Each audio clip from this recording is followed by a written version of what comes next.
It's time to get some GIFE in your life in 2018. The copying and pasting is like the most fun thing to do in Dream.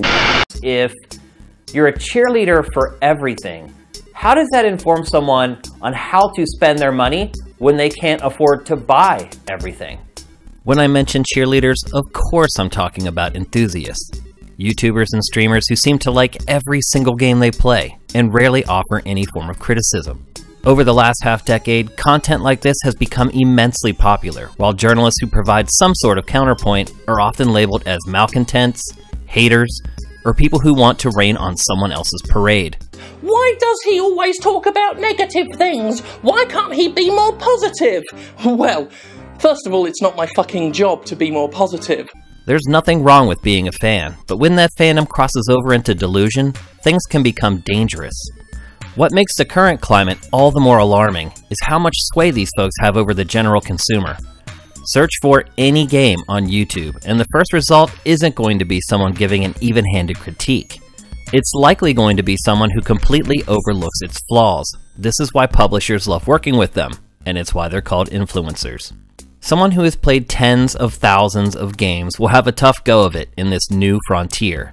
They have far too much frame of reference, too much comparative data to ever satisfy a culture where everything is awesome. A culture where opinions are forged over whether the developer is rebel enough. Yeah!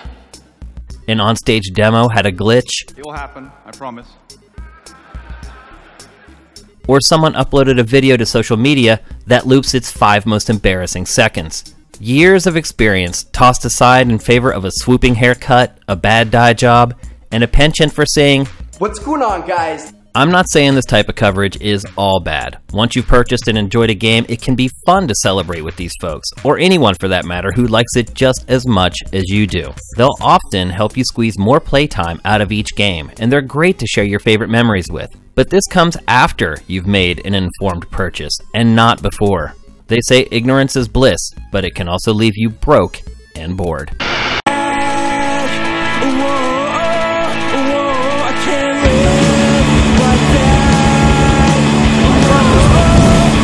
I realize I'm a little late on this, but this is the first episode of GIFE since the Game Awards.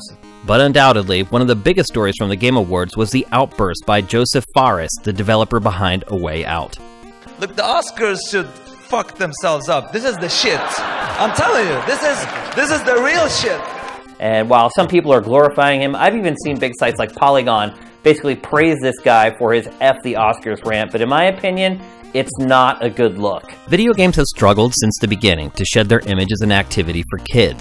Despite the average age of a gamer now being 35, many still view the industry as childish and immature. Lots of hand-wringing has gone into trying to eliminate this stereotype, but nothing will set that directive back a decade like the short-sighted, self-important rant from this man-child. Okay, can you swear here? Can you swear? Okay, fuck the Oscars, you know? Fuck the Oscars! Fuck you! While Jeff Keighley was undoubtedly flattered that his show was compared favorably to the most important award show for film, the rest of us should look at it for what it is, an indictment on why folks who do not play video games refuse to take them seriously. On the most outward-facing night of the year for the industry, this is what we get? An argument can be made that Fares is from a different culture or that English is his second language. But he knew full well what he was doing, and he knew it would draw more attention to his new game. Oh look, we're showing it now. So mission accomplished, right? The next day, the biggest story wasn't that The Legend of Zelda Breath of the Wild won Game of the Year. It wasn't that one of the first female developers was honored. It was that some jackass, who came from the film industry by the way, took shots at another entertainment industry where he has essentially floundered. Not only did it make the industry look petty, it made him look petty and distracted from the true spirit of the show. The on-screen meltdown will also make it difficult for Keighley to ever get the show on television and get sponsors for next year's outing. This is why we can't have nice things. This is bullshit!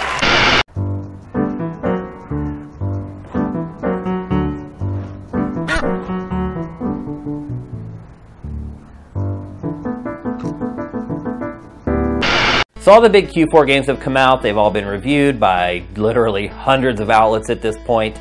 And one thing I kind of discovered over the last couple months with game reviews is that It appears to me that game journalists are starting to get a little vindictive.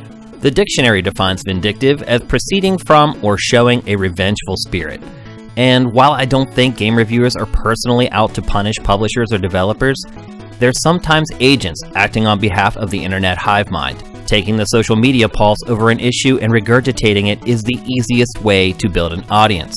If you're always on the side of the majority and relish being the white knight, your following will grow. The behavior is rewarded. The game that got me thinking about this is Star Wars Battlefront II. Did it have sneaky microtransactions that aren't especially fair? Yes, it did. Did the outcry from consumers and the press ultimately convince EA to abandon many of these practices? Yes, they did. When it came time to actually review the game, did the press ultimately give it a fair shake? No, it did not. Its Metacritic average of 67 would lead many to believe it's average, or to some, even poor. But what happens when you actually start to read the reviews that contribute to that average? They're almost all exceedingly positive except for one thing: the microtransactions. So the press complained, EA made changes, and the press still attacked. After all, how can you say a game is good when there are 200 tweets in your timeline completely ravaging it? This feigned indignation doesn't do anyone any good. Are there singular elements to a game that can completely doom the experience? Absolutely. But they have to be something that you're continually experiencing, like flawed controls or a dodgy frame rate. Is someone's bullets carrying a little extra punch for 2 minutes because they spent a couple dollars one of those things? Nope. Is paying to play as Darth Vader one of those things? Absolutely not. I'm not saying that games shouldn't be taken to task for nefarious microtransaction practices. They absolutely should. But it should also be placed into context. What percentage of players are going to completely regret a purchase because of it? And not the percentage of your social media followers, the percentage of total people who are likely to purchase the game. This Christmas, one of my oldest gaming friends spoke to me about the reviews for Battlefront II. He's a Star Wars fan, but he's also been playing video games almost as long as I have. As someone who doesn't live and breathe video games on a day-to-day basis, he was completely dumbfounded by its critical reception. He almost didn't buy it, but he did, and he's extremely happy that he did. This patronization of the games press needs to stop, and as a consumer, you should be offended by it. So I guess I would say, in 2018, take game criticism with a pinch of salt. Something that is a total deal breaker to somebody else may not affect you all that much. And so if you're a fan of a particular franchise or a particular genre, maybe overlook some of the more minute, granular criticisms. 7, 8, 1, 6, 1, 2, みんな、き、そう、ひ、1, 2, 迷子、Japan! I saw a news story today that said last year, in 2017, there were 7,600 games released on Steam. In my opinion, that is way too many. It may sound crazy to say that too many games are a bad thing, but there are several reasons why reaching a saturation point can be dangerous. The most obvious example is the Atari 2600 era. With no quality control and the ability to create games on a shoestring budget, the market became flooded with garbage, which ultimately turned off consumers. It led to the legendary video game crash of 1983. Is the industry ever going to crash again? Probably not, but too much software presents other quandaries. Despite the proliferation of copy and paste middleware, games are a lot more expensive to produce in 2018. Even the smaller indie studios take major risks every time they start a project. While losing $1 million is a drop in the bucket to EA, it's absolutely devastating to someone who has self-funded an indie video game. And there are plenty of great indies that fail. And the reason they fail is because the money is just too spread out.